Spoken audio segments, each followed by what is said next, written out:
देखिए साहब, जो लोग नफरत की कीचड़ फैलाकर अपने कमल को खिलाना चाहते हैं वो देखिए, और आप उस समय का इंतजार कीजिए कि जब राहुल गांधी के कदम संसद में पड़ेंगे तो फिर उसी प्रकार से वही प्रश्न पूछे जाएंगे जिस प्रश्न से तुमने एक रंग के ख्वाब देखे मगर हमने हिंदुस्तान को तिरंगा दिया और इस तिरंगे को जिस्म पर लपेटे हुए एक दिन इस जमीन में उतर।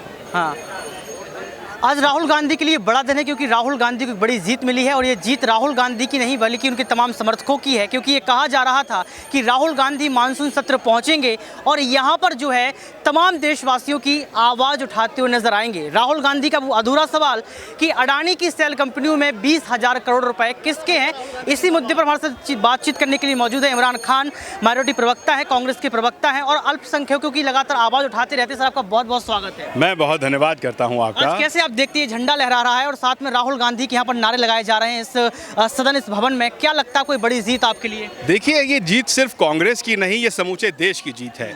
ये 140 करोड़ उन भारतवासियों की जीत है जो मोहब्बत से भारत को आगे बढ़ाना चाहते हैं। ये समूचे देश की जीत है।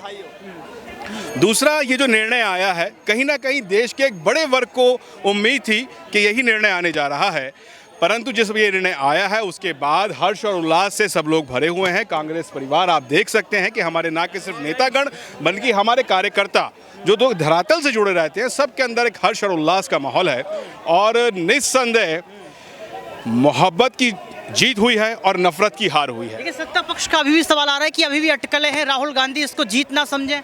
अरे देखिए साहब, जो लोग नफरत की कीचड़ फैलाकर अपने कमल को खिलाना चाहते हैं वो कुछ भी कह सकते हैं। हम सिर्फ इतना जानते हैं कि हमारे नेता का कहना है कि हम मोहब्बत की राजनीति करते हैं, हम देश को जोड़ने की राजनीति करते हैं, हम समानता की राजनीति करते हैं। अब कौन क्या कहता है वो कहता रहे। पहली जीत तो मिल गई कि आपने राहुल गांधी को जो है फिर से आप सांसद के रूप में देखेंगे, तो क्या ये विपक्ष 26 पार्टियों की भी जीत है? क्योंकि आपकी ये पहली जीत गठबंधन के बाद की पहली जीत बताई जा रही है। देखिए, मैं तो पहले भी मैंने कहा ये भारत की जीत है, ये इंडिया की जीत है।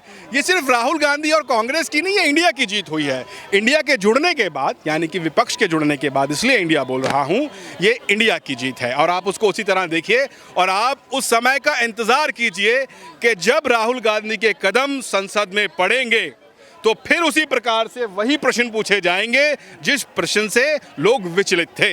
इमरान जी, राहुल अब कौन सी रणनीतियां को अपनाते नजर आएंगे? राहुल गांधी जो है लगातार उन सवालों को लिखे हुए रखे हैं जिनको पूछना था और यहाँ पर तमाम नेता, इमरान प्रतापगढ़ी भी कह चुके हैं, तमाम नेता कह चुके थे कि राहुल गांधी फिर से अडानी पर आएंगे। लग रहा है कि अडानी का मुद्दा फिर से बहाल होगा। देखिए, राहुल गांधी जी की राजनीति बिल्कुल साफ है। फिर से कहूँगा मोहब्बत की राजनीति करते हैं, फिर से कहूँगा मुद्दों की राजनीति करते हैं, सटीक दिशा में राजनीति करते हैं और निस्संदेह जिन मुद्दों ने देश को विचलित किया हुआ है, जिन मुद्दों ने देश को फाड़ा हुआ है, जिन मुद्दों ने देश को आर्थिक रूप से कमजोर किया है, वो सारे मुद्दे दोबारा से राहुल गांधी जी के माध्यम से संसद में गूंजेंगे। प्रधानमंत्री बनेंगे राहुल गांधी? देखिए, भविष्य तो साक्षात परमपिता जानते हैं, कोई नहीं जानता, मगर उनका समर्थक होने के नाते यदि आपका प्रश्न मुझसे है तो मैं आशा करता हूं, प्रार्थना करता हूं, दुआ करता हूं, प्रे करता हूं, अरदास करता हूं कि राहुल गांधी जी इस देश के प्रधानमंत्री बने। कैसे देखते हैं आपकी प्रधानमंत्री की बात यहाँ पर इमरान जी ने कर दी? आपको लगता है कि अब जो है सपना आप लोगों ने देखा है वो पूरा होता हुआ नजर आ रहा है? जब तक आप सपना देखते नहीं हो तब तक साकार नहीं होता है। तो हमने सपना देखा है राहुल जी को प्रधानमंत्री बनाने का, ऊपर वाले की दुआ रहेगी तो जरूर बनेंगे। राहुल गांधी की जीत है, ये सबकी जीत बताई जा रही है, इंडिया की जीत। यहाँ पर इमरान जी ने घोषित कर दी कि राहुल गांधी की नहीं, पूरी इंडिया यानी कि विपक्ष की भी जीत है। कैसा लगता है कि अब राहुल गांधी जो है मानसून सत्र में प्रवेश कर पाएंगे? बिल्कुल उम्मीद यही है कि कहता है आज जो सुप्रीम कोर्ट का निर्णय आया है उसके बाद से राहुल गांधी जी कहता है संसद में एक बार फिर से कहता दिखेंगे और फिर से वही एक बार सवाल पूछेंगे कि ये 20,000 करोड़ किसके हैं। एक बार फिर से वो सवाल पूछा जाएगा, वो सवाल कहीं से भी कहता है दबेगा नहीं और दोबारा से वो सवाल पूछा जाएगा। एक सवाल यहाँ पर ये भी उठता है कि राहुल गांधी ने यही बात जो है लाल किले से कही थी कि ये जो देश चला रहा है ये देश अडानी और अंबानी चला रहा है, इस बात में कितनी सच्चाई आप देखते हैं? सर, बहुत सारी चीज़ें ऐसी होती हैं कि शायद सभी जानते हैं, मगर फिर भी आप अगर यदि प्रश्न पूछ रहे हैं तो राहुल जी का प्रश्न वहीं का वहीं है कि रिश्ता क्या है, और वो सवाल वहीं का वहीं है और उसका जवाब तो देना पड़ेगा। देश की सर्वोच्च न्यायपालिका ने जो आदेश जारी किया है, राहुल जी को इस चीज़ से सहूलत दी गई है, तो आप देखते जाइए दिन प्रतिदिन कांग्रेस पार्टी इंडिया मतलब समूचा विपक्ष और हमारे नेता राहुल गांधी अपने प्रश्नों पर अडिग हैं, वो पूछे जाएंगे, उनका जवाब लिया जाएगा और देश को बताना पड़ेगा कि ये घोटालों से हुआ क्या। क्या राहुल गांधी कोई प्रेस कॉन्फ्रेंस आयोजित करने वाले कोई पार्टी या कुछ भी ऐसा डिसाइड किया गया है? देखिए, इसके बारे में मैं कुछ टिप्पणी नहीं कर सकता हूं कि अंदर हायर लेवल पर क्या चीज़ चल रही है।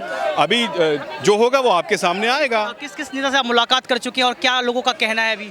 देखिए, ऑलमोस्ट सारे हमारे नेतागण जो हैं वो यहाँ पर आए हैं और सभी लोग से मुलाकात हुई है। सभी लोग बोल रहे हैं कि एक अच्छा निर्णय आया है, सब लोग उसका समर्थन कर रहे हैं। कहीं ना कहीं उच्चतम न्यायालय के सुप्रीम कोर्ट के इस निर्णय के बाद एक आशावादी तो हम लोग हैं ही, एक और ज़्यादा जिज्ञासा बढ़ गई है, उत्सुकता बढ़ गई ये है। तस्वीर लहरा दो, झंडा लहरा दो, ये आप देख रहे हैं इसको।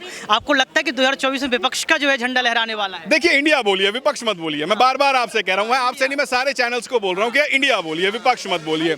देखिए, एक बात बड़ी स्पष्ट है, हमारे नेता इमरान प्रतापगढ़ी जी बड़ी प्यारी बात कही है उन्होंने अपने नज़मों के ज़रिए, अपने शेरों के ज़रिए। तो उन्होंने उनका एक लाइन है, उनके एक नज़्म की लाइन है, वो कहते हैं कि साहब तुमने एक रंग के ख्वाब देखे मगर हमने हिंदुस्तान को तिरंगा दिया और इस तिरंगे को जिस्म पर लपेटे हुए एक दिन इस ज़मीन में उतर जाएंगे। तो निस्संदेह ये जो तिरंगा हमारे पीछे लहरा रहा है, ये तिरंगा इस चीज़ का प्रतीक है कि हम कांग्रेसी, हम भारतवासी, हम इंडियंस अपने तिरंगे से कितनी मोहब्बत करते हैं। देखिए, और पार्टियों को यदि आप देखेंगे ना तो वहाँ पर आपको उनकी पार्टियों के झंडे दिखेंगे, वो अपनी पार्टियों के झंडे लेके हिला रहे होंगे, कर रहे होंगे। मगर आप जब कांग्रेस को देखेंगे, आपको अधिकतर हमारे साथी, हमारे दोस्त दिखेंगे, ये झंडा लहराते दिखेंगे और तिरंगा दिखेंगे। जिस तरह से भारत जोड़ो यात्रा आरंभ हुई थी तो उस समय देखिए राहुल जी कांग्रेस का झंडा ले सकते थे, मगर क्योंकि समूचे देश को जोड़ना है इसलिए भारत का झंडा, तो भारत का झंडा हमारे लिए सर्वोपरि है। ये लौटती और दौड़ती राजनीति का चलचित्र आपने देखा कि एक तरफ राजनीति लौट भी रही है कांग्रेस की और दौड़ भी रही है, क्योंकि सभी की निगाहें सुप्रीम कोर्ट पर टिकी हुई थी और सुप्रीम कोर्ट का ये जो आदेश आया जिससे राहुल गांधी को राहत मिली, इसने तय कर दिया कि राहुल गांधी जो बात कह रहे थे उसमें सच्चाई थी। अब देखना ये पड़ेगा कि मानसून सत्र में राहुल गांधी के सवाल कैसे दहाड़ते हैं, क्योंकि अब सभी की निगाहें सिर्फ और सिर्फ मानसून सत्र और संसद के गेट तक पहुंचने पर टिकी हुई है। क्योंकि यहाँ पर इमरान की बात कर लो या फिर तमाम नेताओं की बात कर लो, उनका यही कहना है कि ये जीत इंडिया की जीत है और जिस तरीके से इंडिया जीता है तो अब इंडिया जो है 2024 के चुनाव में भी जीतेगा। राहुल गांधी की जीत को लेकर आप दर्शकों का क्या कुछ कहना है, आप कमेंट बॉक्स में जरूर बताएं। कैमरामैन सुमित के साथ ऋतिक सविता।